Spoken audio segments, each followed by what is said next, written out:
মাধ্যমিক পরীক্ষায় নজর কাড়া রেজাল্ট দৃষ্টিহীন ও বিশেষ চাহিদা সম্পন্ন ছাত্রছাত্রীদের।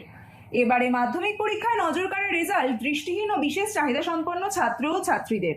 হুগলি উত্তরপাড়া বিধানসভার অন্তর্গত মাখলা লুই ব্রেইল মেমোরিয়াল বিদ্যালয়ের 8 জন পড়ুয়ারা এবারে মাধ্যমিক পরীক্ষায় প্রথম ডিভিশনে পাশ করেছেন। এরা সবাই বিশেষ চাহিদা সম্পন্ন ছাত্র ও ছাত্রী। হুগলি জেলা পরিষদের শিক্ষা, ক্রীড়া ও তথ্য সংস্কৃতি দপ্তরের কর্মাধ্যক্ষ সুবীর মুখোপাধ্যায় মহাশয় এইসব পড়ুয়াদের পঠন পাঠনের জন্য শিক্ষার সামগ্রী তুলে দিলেন। এদিন কর্মাধ্যক্ষের সঙ্গে ছিলেন হুগলি জেলার প্রাথমিক শিক্ষার আধিকারিক এবং ছাত্র ও ছাত্রীদের অভিভাবকেরা। এই বিষয়ে হুগলি জেলা পরিষদের কর্মাধ্যক্ষ সুবীর মুখোপাধ্যায় বলেছেন, খুব ভালো লাগছে যে দেখুন মাধ্যমিক পরীক্ষায় যারা ভালো রেজাল্ট করেছে সকলের বাড়িতে মানে আনন্দ উৎসব, বা যে প্রথম হয়েছে যারা র্যাঙ্কিং করেছে প্রত্যেকেই শুভেচ্ছা জানাই। কিন্তু এই দৃষ্টিহীন যারা স্কুলে পড়াশোনা করে এবং হোস্টেলে থাকে তারা প্রত্যেকেই প্রায় নিম্ন মধ্যবিত্ত একদম গরিব পরিবারের সন্তান সন্ততি, এবং এত ভালো রেজাল্ট এই স্কুলের ইতিহাসও কোনোদিন হয়নি। আমি আগেই বলেছি যে 8 জন ছেলে এবং মেয়ে পরীক্ষা দিয়েছিল, তারা প্রত্যেকেই প্রথম বিভাগে পাস করেছে এবং 5 জন স্টার মার্কস পেয়েছে এবং সবাই 70% ওপর নম্বর পেয়েছে।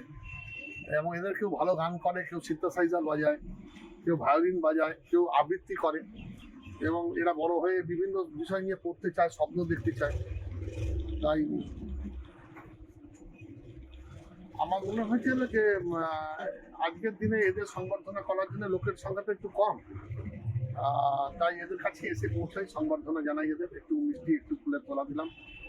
স্কুলের দিদিমণিরা ছিলেন, এবং সবচেয়ে বড় কথা যে সরকার এই স্কুলে একটা মানবিক সরকার, সেখানে এদের একটা ফান্ড পাঠান এবং সেই গভর্নমেন্ট স্পন্সররা পান, এবং এটা জনশিক্ষা দপ্তর যেটা আমাদের জেলার, তার আধিকারিক আছেন, অত্যন্ত মানবিকভাবে ম্যাডাম সেটা দেখেন। এবং যেহেতু এটা আমার দপ্তরের অধীন, স্বাস্থ্য হুগলি জেলা পরিষদের শিক্ষা, সংস্কৃতি, তথ্য, ক্রীড়া দপ্তরের মধ্যে, তাই আমার মনে হয়েছে, এবং আগামী এই স্কুলে একাধিকবার এসেছি বিভিন্ন অনুষ্ঠানে বিভিন্ন সময়, তাই আজকের এই খুশির সময় ভালো লাগলো তাদের সংবর্ধনা দিলাম। এবং এটা ভবিষ্যতে কীভাবে কী করতে যায়, কোথায় কী অ্যাকোমোডেশন হবে, এই ব্যাপারে একটা আলোচনা হলো, এবং দিদিমণিও একমত, এবং আমার সচিব যিনি আছেন, মানে দপ্তরের আধিকারিক যিনি আছেন এই দপ্তরে, তারা বললেন যে 11-12 যেহেতু এই স্কুলটা ক্লাস 10 পর্যন্ত আছে, কিন্তু 11-12 যারা পড়তে যায়, থাকতে যায়, তাদের প্রোভাইড করা হবে। বিভিন্ন দিক থেকে আমরা সাহায্য করবো। আমি একটি মেয়ের দায়িত্ব আমাদের স্বেচ্ছাসেবী সংস্থা থেকে আমি আজকে ঘোষণা করলাম। আসুন এইভাবে সবাই মিলে একটু একটু করে যদি করি, তাহলে পড়বে প্রত্যেক বারেই যেভাবে স্থানীয় স্কুলে 11-12 পড়ে, এবারও তারা ভর্তি হবে। এই হোস্টেলে যারা থাকতে চায় তারা থাকবে, তাদের সমস্ত কিছু সুরক্ষা, তাদের সমস্ত কিছু পড়াশোনা চালানোর জন্য এবং এখানে থাকা খাওয়া, তাদের সমস্ত কিছু ব্যবস্থা প্রতিষ্ঠান থেকে করা হবে।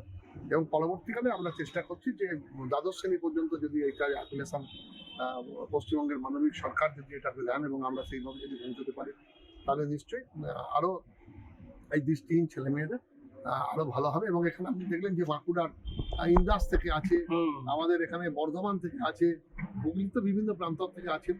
সুতরাং সকলে মিলে খুব ভালো লাগলো, এবং এটাই মনে হলো যে আমরা তো সত্যি চোখ থাকতো অন্ধ, তাই অন্ধ জনে দেও আলো, যেন আমরা সত্যিকারের আমাদের চোখটা যেন খোলে, আমরা যেন মানবিক হতে পারি, আমরা যেন এইভাবেই যেন পিছিয়ে পড়া মানুষ, বিশেষ চাহিদা সম্পন্ন মানুষ বা দৃষ্টিহীনদের পাশে দাঁড়িয়ে আমরা আমাদের সামাজিক কর্তব্য পালন করতে পারি, এর বাইরে কিছু নয়।